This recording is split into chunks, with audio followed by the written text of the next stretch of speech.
ವರ್ಷಕ್ಕೆ 4 ಸಾರಿ 5 ಸಾರಿ ಈ ಥರ ಮಾಡ್ಕೊಂಡು ಹೋಗ್ತಾ ಇದ್ರೆ ಯಾವ ರೀತಿ ನಾವು ಜೀವನ ಮಾಡೋದು ಅನ್ನೋದ್ರ ಬಗ್ಗೆ ಸರ್ಕಾರದವರು ಅವ್ರ ಚೀಟಿಗೆ ಏನು ಬೇಕು ಎಲ್ಲ ಅದೇನ ಗಾದೆ ಹೇಳ್ತಾರೆ ಆ ಹೊಡೆದು ಅದ್ಗಾಗ್ದಂಗೆ ಇದನ್ನ ಪಂಚಯೋಜನೆ ಅಂತ ಕೊಡ್ತಾರೆ, ಎಲ್ಲೋ ತೆಗೆದು ಎಲ್ಲೋ ಹಾಕ್ತಾರೆ. ಎಲ್ಲಿ ಕೊಟ್ಟಿದೆ? ನಾನು ರೈತರ ಕಡೆ ಹೇಳಿ ನಮ್ಮನೇಲಿ 8 ಹಸುವೆ ಎಲ್ಲ ಇದಾವೆ. ಎಷ್ಟು ಪರ್ಸೆಂಟ್ ಕೊಟ್ಟರೆ ಕೇಳಿ ನೋಡಿ. CM DCM ಪಬ್ಲಿಕ್ 4 ಜನಕ್ಕೆ ನಾವೇನೋ ಮಾಡ್ತಾ ಇದೀವಿ, ಕಡ್ದು ಗುಡ್ಡೆ ಆಗ್ತಾ ಇದೀವಿ ಸರ್ಕಾರದಿಂದ ಅಂತಾರೆ. ಏನು ಸಿಗ್ತಾರೆ ಮೇಡಮ್. ನಮ್ಮ ಮಾನ್ಯ CM ನವರು ಲಿಕ್ಕರಿಂದ ಎಷ್ಟು 40,000 ಕೋಟಿ ಅದೊಂದು ಇರ್ತಾನಂತೆ. ಅಲ್ಲಿ ಯಾರನ್ನ ಹಾಳು ಮಾಡ್ತಾರೆ, ಯಾರು ಉದ್ಧಾರ ಮಾಡ್ತೀರಾ? ಮಾಡೋದು ನೀಟಾಗಿ ಮಾಡಿ, ಒಂದು ಬಡವ್ರ ಬದುಕಬೇಕು, ಬದುಕೋ ರೀತಿ ಮಾಡಿ. 72 ರೂಪಾಯಿ ಕೊಟ್ಟು ಬುಲೆಟ್ ರೈಸ್ ತಿಂತಾ ಇದೀವಲ್ಲ, ಕಡಿಮೆ ಮಾಡಿ, 10 ರೂಪಾಯಿ ಕಡಿಮೆ ಮಾಡಿ.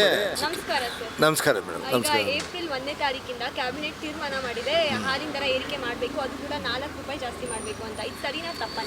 100ಗೆ 200% ತಪ್ಪೇನೆ.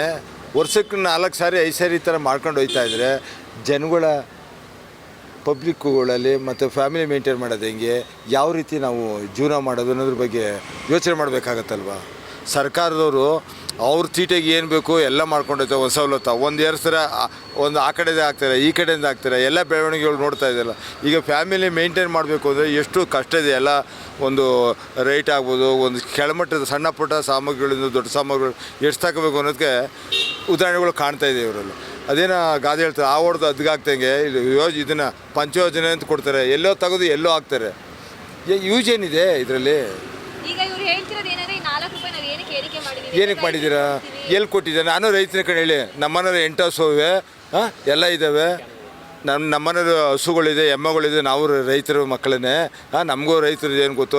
ಎಷ್ಟು ಪರ್ಸೆಂಟ್ ಕೊಟ್ಟರೆ ಕೇಳಿ ನೋಡಿ. CM DCM ರೈತರಿಗೆ ಎಷ್ಟು ಪರ್ಸೆಂಟ್ ಕೊಡ್ತಾ ಇದ್ದಾರೆ ಕೇಳಿ ನೋಡಿ ಮೇಡಮ್.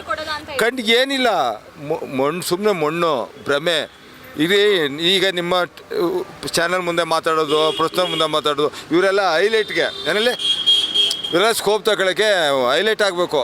ಪಬ್ಲಿಕ್ 4 ಜನಕ್ಕೆ ನಾವೇನೋ ಮಾಡ್ತಾ ಇದ್ದೀವಿ, ಕಡ್ದು ಗುಡ್ಡೆ ಆಗ್ತಾ ಇದ್ದೀವಿ ಸರ್ಕಾರದಿಂದ ಅಂತಾರೆ. ಏನು ಸಿಗ್ತಾರೆ ಮೇಡಮ್ ರೈತರಿಗೆ. ಇವರೆಲ್ಲ ಇನ್ನು ಯಾರೇ ಬಂದರೂ ರೈತರಿಗೆ ಸವಲತ್ತುಗಳು ಖಂಡಿತ ಇಲ್ಲ. ಏನು ಮಾಡಿದ್ದಾರೆ ಕಾಂಗ್ರೆಸ್ನವರು ಹೇಳಿ? ಹೌದಾ? ಆಯಿತು. ಈ ಗ್ಯಾರಂಟಿ ಇದು ಕೊಡೋದನ್ನ ಫುಲ್ ನಿಲ್ಲಿಸ್ಕೊಡೋದನ್ನ ಈಗ ಬಸ್ ರೈಟು ಕಡಿಮೆ ಮಾಡಿ, ವಿದ್ಯುತ್ತು ಯೂನಿಟ್ ಕಡಿಮೆ ಮಾಡಿ, ಅದರಲ್ಲಿ ಅದು ಅನುಕೂಲ ಸಿಗುತ್ತಲ್ಲ. ಆಗಲ್ಲ. ಈಗ 8 ರೂಪಾಯಿ ನೀವು ಇದು ತಗೋತೀರ ಯೂನಿಟ್ಗೆ, ಒಂದು 8 ರೂಪಾಯಿ ಕಡಿಮೆ ಮಾಡಿ. Bus fare Mysuru to Bengaluru ಎಷ್ಟಿದೆ, ಒಂದು 10 ರೂಪಾಯಿ ಕಡಿಮೆ ಮಾಡಿ. ಈ ರೀತಿ ನಾವು ಏನಿದೆ ಪಬ್ಲಿಕ್ಗಳು ಈ ರೀತಿ ನಾವು ಕಡಿಮೆ ಮಾಡ್ಕೊಂಡು ಅವ್ರಿಗೆ ಯೋಗಕ್ಷೇಮ ನೋಡ್ಕೋಬೇಕು ಹೊರತು ಇಲ್ಲಿ ಮಾಡಿ ಅಲ್ಲಿಗೆ ಹಾಕ್ತಾರೆ. ಈಗ ನೋಡಿ 1ನೇ ತಾರೀಕು ಹೇಳ್ತಾರೆ ನಮ್ಮ ಮಾನ್ಯ CM ನವರು ಲಿಕ್ಕರಿಂದ ಎಷ್ಟು 40,000 ಕೋಟಿ ಅದೊಂದು ಇರ್ತಾನಂತೆ. ಅಲ್ಲಿ ಯಾರನ್ನ ಹಾಳು ಮಾಡ್ತಾರೆ, ಯಾರನ್ನ ಉದ್ಧಾರ ಮಾಡ್ತೀರಾ ಹೇಳಿ ಬುದ್ಧಿ? ಯಾರನ್ನ ಹಾಳು ಮಾಡ್ತೀರಿ? 40,000 ಕೋಟಿ ಲಿಕ್ಕರಿಂದೇ ಬರಬೇಕು ಅಂತಾರಲ್ಲ ನಮ್ಮ CM ಸಾಹೇಬರು. ನಾವು ಚಾಮುಂಡೇಶ್ವರಿ ಕಾಂಟೇಶ್ವರ ಕೇಳ್ಕೊಳ್ಳಿ ಅವರು, ಜೈಪುರದ ಹೋಬಳಿಯವರು. ಯಾರನ್ನ ಉದ್ಧಾರ ಮಾಡ್ತೀರಾ 40,000 ಕೋಟಿ ತಗೊಂಡು? ಎಲ್ಲಿದೆ ದುಡ್ಡು? ಏನು ನಮ್ಮ ಮೈಸೂರಿಗೆ ಏನು ಸಾಧನೆ ಕೇಳಿ. ಈಗ ನಾನು ಮೈಸೂರನ್ನು ಏನು ಸಾಧನೆ ಕೇಳಿ ನಮ್ಮ ಮಾನ್ಯ ಮುಖ್ಯಮಂತ್ರಿಗಳನ್ನು. ಅವರು ಇದರಲ್ಲಿ ಬೆಳವಣಿಗೆಯಲ್ಲಿ ಆಗಿರೋದು ಒಂದು DC ಆಫೀಸು, ಒಂದು ಮಾರ್ನಿಸ್ ಕಾಲೇಜು, 4 ಹಾಸ್ಪಿಟ್ಲ್ ಬಿಟ್ರೆ ಏನು ಮಾಡ್ತಾ ಇದ್ದೀವಿ? ಇಲ್ಲಿ ಹೊಡೆದು ಇಲ್ಲಿ ಆಗ್ತದೆ. ಏನು ನೋಡಿ ಕೇಳ್ಕೆ ನಮ್ಮ ಮೈಸೂರಿಗೆ ಬನ್ನಿ, ತೋರಿಸ್ತೀನಿ. ಒಂದು ರೌಂಡ್ ಹಾಕಿ ನಾನು ಗಾಡೀಲಿ ಎಲ್ಲ ರೋಡ್ನ ನೋಡ್ಕೊಬನ್ನಿ, ಬೆಳವಣಿಗೆಗಳು ನೋಡಿ. ನಾನು ಇಲ್ಲಿ ಪರ ವಿರೋಧ ಮಾತಾಡ್ತಾಯಿಲ್ಲ, ಜಾತ್ಯತೀತ ಮಾಡ್ತಾಯಿದ್ದೀನಿ, ಇರೋದು ಹೇಳ್ತಾ ಇದ್ದೀನಿ. ನಮ್ಮ ಬೆಳವಣಿಗೆಗಳಿಗೆ ಏನಾಗಿದೆ ಅದು ಅಷ್ಟೇ ಆಗಿರೋದು. ಒಂದು DC ಆಫೀಸ್ ಹೊಸ್ದಾಗಿ ಮಾಡಿದ್ದಾರೆ ಸಾಹೇಬ್ರೆ, ಒಂದು ಮಾರ್ನಿಸ್ ಕಾಲೇಜ್ ಮಾಡಿದ್ದಾರೆ, 4 ಹಾಸ್ಪಿಟ್ಲ್ ಬಿಟ್ಟರೆ ಏನಾಗಿದೆ ಬನ್ನಿ ತೋರಿಸಿ ಸರ್.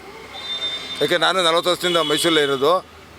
ಇದಾಗಿ ಬೇಡ, ನಾನು ಇದು ಬೇಡ, ಪ್ರೊಫೆಸರ್ ಬೇಡ, ಏನು ಅಂತ ಅದು ಹೇಳ್ತೀನಿ. ನೀವು ಬನ್ನಿ ನನ್ನ ಜೊತೆ, ತೋರಿಸ್ತೀನಿ ಎಲ್ಲ ರೋಡ್ನ. ಇವರೆಷ್ಟು ಮಟ್ಟಿಗೆ ಉದ್ಧಾರ ಮಾಡಿದ್ದಾರೆ. ಇದರಲ್ಲಿ ಅಡ್ವಾನ್ಸ್ ಏನು ಡಿಸ್ಅಡ್ವಾನ್ಸ್ ಏನು ಮಾಡ್ತಾಯಿದ್ದಾರೆ ಪಬ್ಲಿಕ್ಕಿಗೆ ಗೊತ್ತಾಗುತ್ತೆ. ಖಂಡಿತ ಕಡಿಮೆ ಮಾಡಿ. ನೀವು ರೈತರು ಎಸ್ಕೊಂಡು ಇಲ್ಲಿ 4 ರೂಪಾಯಿ ಜಾಸ್ತಿ ಮಾಡ್ಕೊಳ್ಳೋದು, ಇನ್ನೊಬ್ಬರು ಹೇಳ್ಕೊಂಡು ಅಲ್ಲಿ 3 ರೂಪಾಯಿ ಕಡಿಮೆ ಮಾಡೋದು, ಇದು ಸಹಜ ಒಳ್ಳೆ ಬೆಳವಣಿಗೆ ಅಲ್ಲ. ಮಾಡೋದು ನೀಟಾಗಿ ಮಾಡಿ, ಒಂದು ಬಡವ್ರು ಬದುಕಬೇಕು, ಬದುಕೋ ರೀತಿ ಮಾಡಿ. ಈಗ ಯಾರು ಕೇಳಿರಲಿಲ್ಲ, ಕರೆಂಟ್ ಫ್ರೀ ಕೊಡು ಅಂತ ಕೇಳಿದ್ರಾ, ಬಸ್ ಫ್ರೀ ಕೊಡು ಅಂತ ಕೇಳಿದ್ರಾ, ಮತ್ತೊಂದು ಕೇಳಿದ್ರಾ? ಕಡಿಮೆ ಮಾಡಿ ಅದನ್ನೇ. ಈಗ 1 kg 72 ರೂಪಾಯಿ ಕೊಟ್ಟು ಬುಲೆಟ್ ರೈಸ್ ತಿಂತಾ ಇದೀವಲ್ಲ, ಕಡಿಮೆ ಮಾಡಿ, 10 ರೂಪಾಯಿ ಕಡಿಮೆ ಮಾಡಿ. ಅಲ್ವೇ ಬಸ್ ರೈಟ್ ಕಡಿಮೆ ಮಾಡಿ, ವಿದ್ಯುತ್ ಕಡಿಮೆ ಮಾಡಿ. ಏನು ಕೊಡ್ತಾಯಿದ್ರೆ ಅದನ್ನೇ ಕಡಿಮೆ ಮಾಡಿ. ಉಪಯೋಗ ಬರಲ್ವೇ? ಪ್ರಯತ್ನ ಏನು? ಜೀರೋ ಎಲ್ಲ ಜೀರೋ ಮಾಡಿಬಿಟ್ಟು ಆ ಕಡೆ 100% ಮಾಡಿದ್ರೆ ಏನು ಹೊಡ್ತಾ ಯೂಸ್?